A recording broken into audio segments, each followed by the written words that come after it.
परम तत्वाय नारायणाय गुरुभ्यो नमः। जय गुरुदेव। परम पूज्य गुरुदेव की जय। परमहंस स्वामी निखिलेश्वरानंद महाराज की जय। बाबा भूतनाथ की जय। भगवती बगलामुखी की जय। माँ काली की जय। सिद्धाश्रम की जय। विद्या लक्ष्मी सर्व सौभाग्यम आयुः पुत्रे पौत्रे सर्व साम्राज्य सिद्धिदः मानं भोगो वश्यमारोग्य सौख्यम प्राप्तम तदद्भूतले अस्मि नरेण। इसका अर्थ है कि माँ भगवती बगलामुखी की स्तुति से या इस स्तोत्र का पाठ करने से, माँ भगवती बगलामुखी स्तोत्र का पाठ करने से आप जीवन में क्या पा सकते हैं? आप जीवन में उच्च कोटि का विद्या प्राप्त कर सकते हैं। यहाँ पर विद्या केवल लौकिक विद्या की बात नहीं कर रही हूँ, केवल भौतिक विद्या की बात नहीं कर रही हूँ। हाँ, ये बहुत इंपॉर्टेंट है, ये डिग्रीज और ये मास्टर्स, ये सब बहुत इंपॉर्टेंट है डेफिनेटली भौतिक जीवन के लिए। Education is a must. परंतु यहाँ पे आध्यात्मिक जो विद्या है, आध्यात्मिक ज्ञान भी जीवन में होना बहुत इंपॉर्टेंट है। तो माँ भगवती बगलामुखी की कृपा से आप विद्या प्राप्त कर सकते हैं, दोनों भौतिक एवं आध्यात्मिक ज्ञान प्राप्त कर सकते हैं। क्योंकि जीवन का एक ही लक्ष्य है, जीवन में हमको पूर्णता प्राप्त करना है। जीवन में हमको भौतिक एवं आध्यात्मिक दोनों पक्षों में पूर्ण होना है और बैलेंस बना के चलना है।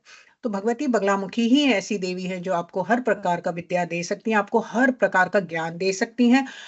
लक्ष्मी ही, जैसा कि मैंने समझाया कि भगवती बगलामुखी की कृपा से लक्ष्मी प्राप्त होती है, और लक्ष्मी केवल प्राप्त नहीं होती है, स्थिर लक्ष्मी प्राप्त होती है, जो चिरकाल तक आपके जीवन में स्थिर रहती है। उस प्रकार की लक्ष्मी।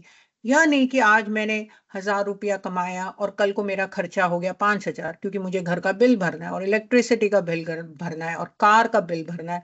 तो अगर मेरा खर्चा ही इतना आगे है तो मैं वो कमाई तो मेरी वैसे ही बहुत कम है।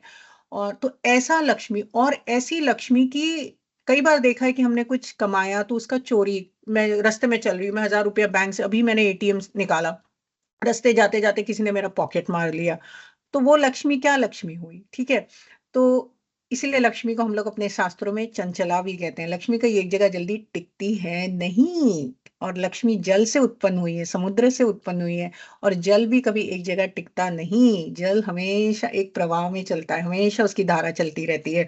लक्ष्मी भी हमेशा एक जगह से दूसरे जगह चलती रहती है, इसी को हम माया कहते हैं। परंतु चलिए, यहाँ बात कर रहे थे हम लोग, लक्ष्मी भी आपको प्राप्त हो, लेकिन वह लक्ष्मी आपको स्थिर लक्ष्मी प्राप्त हो, ताकि वो केवल आपके ही वंश को नहीं, आगे के आगे, मतलब कई कई कुल, कई कई वंशों तक वो लक्ष्मी आपके परिवार में टिकी रहे।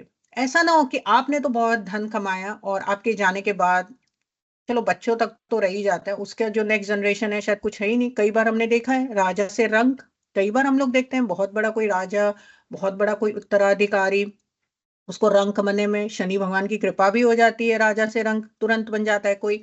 तो ऐसा ना हो जीवन में, राइट? हमेशा लक्ष्मी अगर है तो है लक्ष्मी। और लक्ष्मी, अगेन मैं समझा दूं, लक्ष्मी का अर्थ केवल धन नहीं है। लक्ष्मी, मैं फिर से रिपीट कर रही हूँ, लक्ष्मी यानी चेहरे की मुस्कान। चेहरे की मुस्कान यानी आपके जीवन में हर प्रकार का आनंद हो, आपका जीवन हर प्रकार से संपूर्ण होना चाहिए। आपके जीवन में भौतिक सुख बहुत होना चाहिए, आप भोग भी करें, एंजॉय करें, लाइफ अच्छे तरह से एंजॉय करें। कोई ये नहीं करे कि सब छोड़ छाड़ के एकदम मतलब बहुत ही उसमें रहे, ऐसा कुछ नहीं है। जीवन में हर प्रकार का सुख होना चाहिए, जीवन में भौतिक सुख होना चाहिए। जीवन में गुरुजी कहते थे, definition of success is creation of necessity at will. ठीक है, इसका अर्थ क्या है हिंदी में? कि आपके जीवन में आपको कोई भी मनोकामना हो, आपको अगर इस समय मुझे भूख लगी है, मुझे लग रहा है हे भगवान मुझे भूख लगी है, शायद मेरे पास लक्ष्मी नहीं है इस समय, मेरे जेब में 2 रुपया नहीं है, परंतु कोई आपको कुछ दे जाए उस समय, कोई आपको आके 2 पूरी दे जाए उस समय, तो वही सक्सेस है जीवन में, वही लक्ष्मी है। क्योंकि कई बार हम लोग देखते हैं जीवन में आपके जेब में बहुत पैसा होता है, परंतु वो पैसा जब रियल टाइम आता है ना, वो किसी काम का नहीं रह जाता। हम लोग देखते हैं, कई बार देखते हैं, बहुत बड़े मिलियनर हो गए, उनको ऐसा एक रोग पकड़ लेता है, और फिर क्या होता है? उस लक्ष्मी का कैसा उपयोग होता है आप लोग तो जानते ही हैं। वो लक्ष्मी हॉस्पिटल बिल्स में जा रही है, वो डॉक्टर के पास, इस डॉक्टर से उस डॉक्टर, बार बार हॉस्पिटल का कोई ना कोई बिल, और वो लक्ष्मी अगेन समुद्र के समान या जल के समान वो बहती जा रही है वो लक्ष्मी, लेकिन उसका कुछ आउटपुट या उसका कुछ रिजल्ट नहीं निकल रहा है। तो ऐसे में हम लोग बोलते हैं कि जैसे मैंने बताया, गुरुजी कहते थे कि जीवन का जो रियली सक्सेस का जो डेफिनेशन है वह है कि creation of necessity at will, कि आपके मन में कोई ऐसा संकल्प आया कि कल को मुझे एक बहुत बड़ा आश्रम बनाना है, या कल को मुझे कोई बहुत बड़ा घर खरीदना है। हाँ, मेरे जेब में इस समय लक्ष्मी नहीं है, और लक्ष्मी यहाँ पे मैं धन बोल रही हूँ, मेरे जेब में इस समय पैसा नहीं है, परंतु मेरा काम होना चाहिए।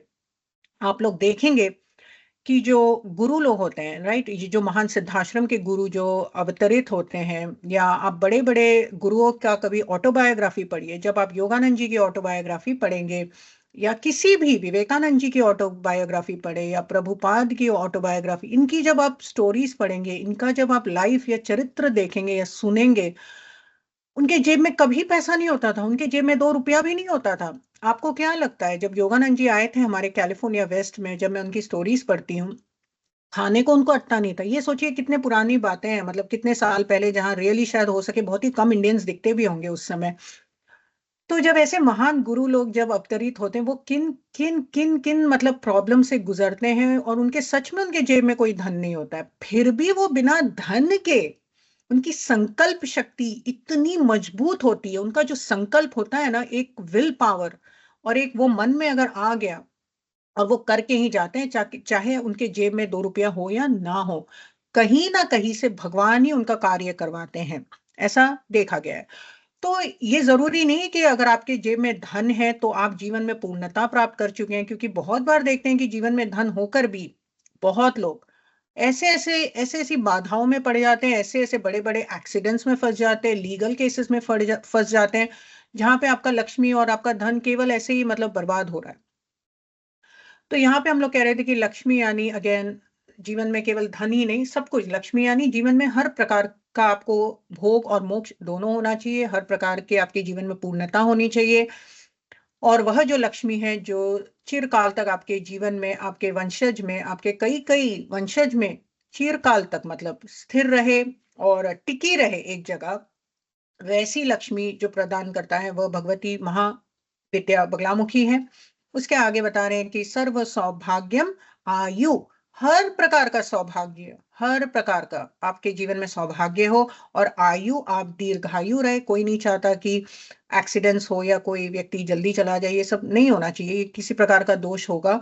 तो यहाँ पर भगवती बगलामुखी भी अगेन, अकाल अगर आपकी मृत्यु है, या अगर आपके जीवन में ऐसे कोई लिखा हुआ है कि अकाल मृत्यु है, या कोई बड़ा से बड़ा रोग हो आपके जीवन में, तो अगर उनसे भी आप मुक्ति पाना चाहते हैं तो माँ भगवती बगलामुखी की साधना करें।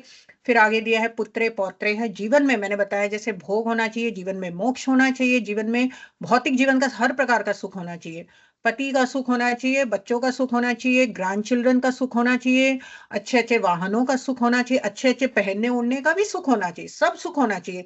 हाँ, सुखों को एंजॉय करें, सुखों को एंजॉय डेफिनेटली करें, लेकिन उसमें अपनी आसक्ति ना बना के रखें। और अगर आपके पास वो सुख नहीं है तो एकदम मतलब रोने ना लगे। जीवन में सिर्फ केवल वो नहीं होना चाहिए, डेफिनेटली भगवान ने अगर प्रसाद रूपी, आपने अगर अपने पिछले जन्म में कुछ पुण्य किए हैं, तो इस जन्म में आप एंजॉय कर रहे हैं, इस जन्म में आप डेफिनेटली एंजॉय करें, उसका सुख आपको मिल रहा है। आपने कोई बहुत बड़ा महान पुण्य किया होगा पिछले जन्म में, जो आज इस जन्म में आपका हो सकता है आपका जीवन बहुत अच्छा चल रहा हो, बहुत सुखमय चल रहा हो। मैं ये नहीं मानती कि बस कष्ट लेकर ही और सारे सुखों को त्याग कर ही हम भगवान को प्राप्त कर सकते हैं, क्योंकि जिस प्रकार से मेरी महाविद्या बगलामुखी है, वो खुद सोने में रहती है, वो खुद राज राजेश्वरी है, वो खुद महाविद्या बगलामुखी है। She is a super women in her self. और हमारी जितनी भी महाविद्या हैं, आप हमारी किसी भी देवी को देख लीजिए, वो कितना सुंदर वस्त्र पहनती है, वो कितनी सुंदर दिखती है। हमारे कृष्ण भगवान को देख लीजिए, कितना तो उनका श्रृंगार होता है, दिन भर वो राज, इतने बड़े राजा, इतने बड़े वो रॉयली रहते हैं। हर प्रकार से उनको हर 56 भोग चाहिए हमारे कृष्ण भगवान को। हमारे कृष्ण भगवान को हर प्रकार का श्रृंगार चाहिए। उनका तो मतलब सुबह से मैं देखती हूँ कि कोई कोई मंदिरों में जाती हूँ, केवल श्रृंगार ही होता रहता है उनका। तो वे खुद ही बहुत भोग में रहते हैं, तो क्या हम उनके बच्चे हैं तो थोड़ा बहुत तो हम भी एंजॉय कर सकते हैं लाइफ में, उसमें कोई बुराई नहीं है। हमारी किसी भी भगवती बगलामुखी या कोई भी महाविद्याओं को देख लीजिए, बहुत सुंदर दिखते हैं। दुर्गा माँ को देख लीजिए, कितनी सुसज्जित, कितनी सुंदर दिखती है जब बैठती है अपने रॉयल अटायर में, और जब अपने उसमें रॉयल स्वरूप में बैठती है, और 18 हाथ 10 हाथ लेके सारे आयुधों के साथ और जेवर वेवर पहन के, इतना अच्छा सुंदर मुकुट पहन के हमारी भगवती बगलामुखी भी सोने का मुकुट पहन के बैठती हैं और सोनों से जड़ित रहती हैं और इतनी सुंदर दिखती है। उनका जो मंडल है जिसपे वो विराजमान है, जो तो वो खुद स्वर्णमय है। तो वो तो है ही हमारी, जब हम लोग राजा राजाओं के घर में पैदा हुए हैं यार, हम लोग कोई छोटे मोटे हैं नहीं सच में। इसीलिए हम लोग को अपना खुद का ना जो अस्तित्व है नहीं भूलना चाहिए। अपने हम लोग खुद खुद कौन है? हम सच्चिदानंद स्वरूप है, हम भगवान के ही अंश है। तो जब हमारी महाविद्या, हमारी माँ ही रॉयल क्वीन है, तो मैं तो प्रिंसेस हुई, राइट? ऐसा मान के चलना चाहिए। तो एंजॉय करें लाइफ, और ज्यादा स्ट्रेस में ना रहे। तो हर प्रकार का आपको सौभाग्य होना चाहिए, आयु होनी चाहिए, लंबी आयु होनी चाहिए, लाइफ एंजॉय करना चाहिए, पुत्र पौत्र होना चाहिए, grandsons, grandchildren, granddaughters, everything सब होना चाहिए लाइफ में। हर प्रकार का सुख होना चाहिए। Life should be a full full full circle. और सर्व साम्राज्य सिद्धि, हर प्रकार का सिद्धि होना चाहिए। मानम भोगो, जीवन में मान। कोई अपना जीवन में अपमान नहीं चाहता। कोई कोई बहुत से बड़े बड़े लोग भी, भले उनके पास बहुत पैसा हो, लेकिन जहां उनका, चाहे वो चरित्र से गिर जाए या चाहे वो उनका कहीं अपमान हो जाए, तो कोई वो वैसा जीवन जीना नहीं चाहता। और हम लोग देखें कि कई कई महान आध्यात्मिक जीवन में भी भले ही बहुत बहुत उच्च कोटि के बन जाते हैं, लेकिन एक छोटी सी गलती से बहुत लोग नीचे भी गिर जाते हैं। और स्पेशली खासकर वाणी से आप लोग देख ही रहे, इंटरनेट पे आजकल बहुत है कि बहुत फेमस फेमस लोग ने कुछ बोल दिया मुंह से या वाणी से, तो 1 मिनट लगता है, मतलब इतना जो बनाया कमाया है, तो उसमें 2 मिनट लगता है कि सारा जो भी आपका मान है तुरंत गिर जाए। लेकिन अगेन, इसीलिए मैं कहती हूँ कि वाणी की जो देवी है वह माँ भगवती बगलामुखी है। और अगर आपकी वाणी अच्छी होगी तो आपके जीवन में मान रहेगा, हमेशा संबंध आपके मधुर रहेंगे। वाणी का बहुत ही प्रभाव है दोनों, भौतिक जीवन में, आध्यात्मिक जीवन में। अच्छा बोले ताकि आपके संबंध अच्छे रहेंगे, आपके संबंध अच्छे रहेंगे तो वैसे ही आपके सारे कार्य हो जाएंगे। 10 लोग आपके सामने ऐसे ही झुकेंगे। आप किसी को हर्ट ना करें, मैं हमेशा बोलती हूँ किसी को ज्यादा दुख ना पहुंचाए, अपनी वाणी से किसी को दुख ना पहुंचाए। अपनी वाणी से लोगों के जीवन में हमेशा प्रकाश डाले, किसी के जीवन में अंधेरा ना डाले।